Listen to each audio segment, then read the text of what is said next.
Bienvenue, devant moi se trouve un Honor 610 Pro et aujourd'hui je vais vous montrer comment activer le mode économie d'énergie sur cet appareil.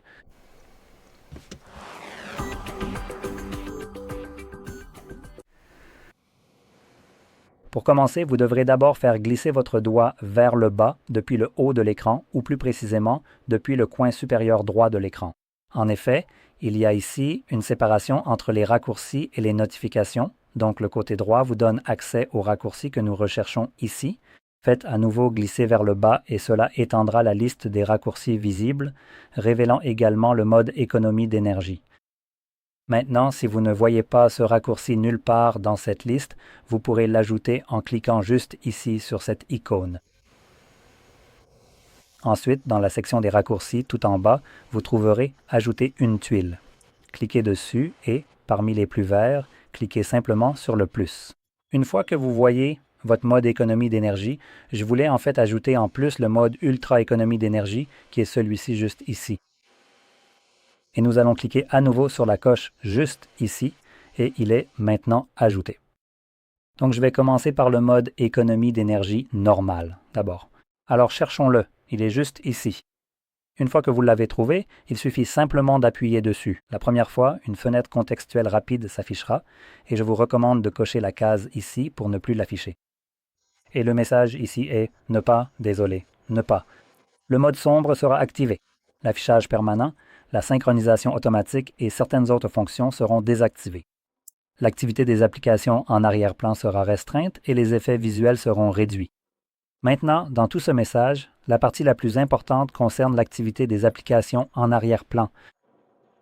Maintenant, cela peut sembler un peu étrange quant à ce que cela va faire, mais ce que cela signifie en termes d'activité en arrière-plan, c'est que lorsque nous activons cette option, toute application, par exemple Facebook ici, ou encore, voyons voir donc Facebook, TikTok, Instagram, donc toute application qui fonctionne habituellement en arrière-plan, même lorsqu'elle n'est pas ouverte ici. Donc l'application n'a pas besoin d'être ici pour fonctionner en arrière-plan, mais ces applications tournent tout de même techniquement en arrière-plan. Ce qu'elles font, c'est vérifier si quelqu'un a essayé de vous envoyer un message, puis vous envoyer des notifications pour ces messages, n'est-ce pas? Donc, lorsque l'activité des applications en arrière-plan est réduite ou restreinte d'une manière ou d'une autre, comme le fait ce mode d'économie d'énergie ici, cela signifie que ces applications, même si quelqu'un essaie de vous envoyer un message, par exemple, vous ne recevrez pas de notification. Parce qu'à ce moment-là, par exemple, l'application est en fait terminée en arrière-plan, donc elle ne se connecte pas au réseau. Elle ne peut pas, mais elle le fera, je ne sais pas, dans 10 ou 20 minutes, selon la fréquence à laquelle elle se reconnecte, pour vérifier ses notifications manquées, et elle vous les enverra toutes d'un coup. Donc, c'est quelque chose à garder à l'esprit si vous comptez sur la réception ponctuelle de vos notifications. Ensuite, nous avons le mode Ultra économie d'énergie, donc je vais désactiver celui-ci et passer au dernier, juste ici. Cliquez dessus et celui-ci fait en gros tout ce que fait le mode économie d'énergie normal, avec un petit plus. Comme vous pouvez le voir, il change mon fond d'écran pour une raison quelconque. La plupart du temps, il enlève simplement le fond d'écran. Mais ce qu'il fait aussi, c'est qu'il supprime des applications.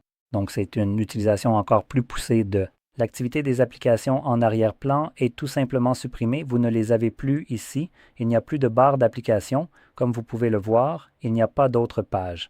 Voici toutes les applications que vous pouvez avoir. Vous pouvez en ajouter 3 de plus. C'est tout ce que vous avez. Et à partir d'ici, ces applications pourront fonctionner. Toute autre application est maintenant définitivement désactivée. Et c'est essentiellement conçu pour préserver autant de batterie que possible. Aussi, vous pouvez voir que le délai d'extinction de l'écran est un peu réduit car il essaie constamment de s'assombrir. Et il vous indique également qu'en ce moment, avec 94% de batterie, on va obtenir pas moins de 146 heures et 46 minutes d'autonomie restante, ce qui est vraiment impressionnant. Fermons ça parce que ça commence à m'agacer, donc je vais cliquer sur Quitter juste ici, puis sur Quitter, et cela reviendra au mode normal. Maintenant, on peut aussi ici maintenir des options comme le mode économie d'énergie, et cela nous amènera aux paramètres. Donc ici, vous pouvez voir que le mode normal nous donne environ 43 heures d'autonomie, tandis que le mode Super nous offre presque une centaine d'heures de... En fait, désolé, plus de 100 heures d'autonomie supplémentaire. Alors que le mode économie d'énergie normal nous donne seulement 6 ou 7 heures d'autonomie supplémentaire.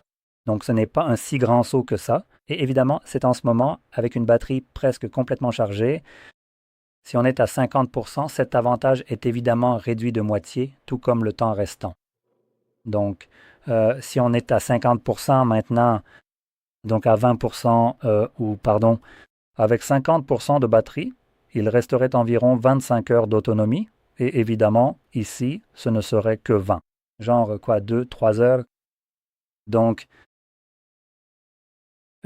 gardez à l'esprit qu'en ce moment, on observe ce genre de différence à la valeur la plus élevée, puisque la batterie est presque pleine. Plus elle va baisser, plus les différences entre ces durées seront faibles. Donc, en général, si je devais activer l'un de ces modes, j'irais probablement directement sur l'Ultra, en attendant aussi longtemps que possible. Jusqu'au moment où il me reste, 5-4% de batterie, j'active ce truc et ça devrait probablement encore me permettre de tenir toute la journée. Pas de façon très confortable pour utiliser l'appareil, mais il devrait au moins tenir jusqu'à la fin de la journée. Je dirais que pour l'instant, on parle littéralement de plusieurs jours d'autonomie. Alors, et une chose de plus, il semble que je me sois trompé. On peut avoir jusqu'à 9 applications, pas 6, donc apparemment si vous en ajoutez quelques-unes. Et il y aura encore quelques boutons plus qui apparaîtront pour vous permettre d'ajouter d'autres applications, mais seulement jusqu'à 9. Voilà donc. Maintenant, si vous avez trouvé cela très utile, n'oubliez pas de liker, de vous abonner et merci d'avoir regardé.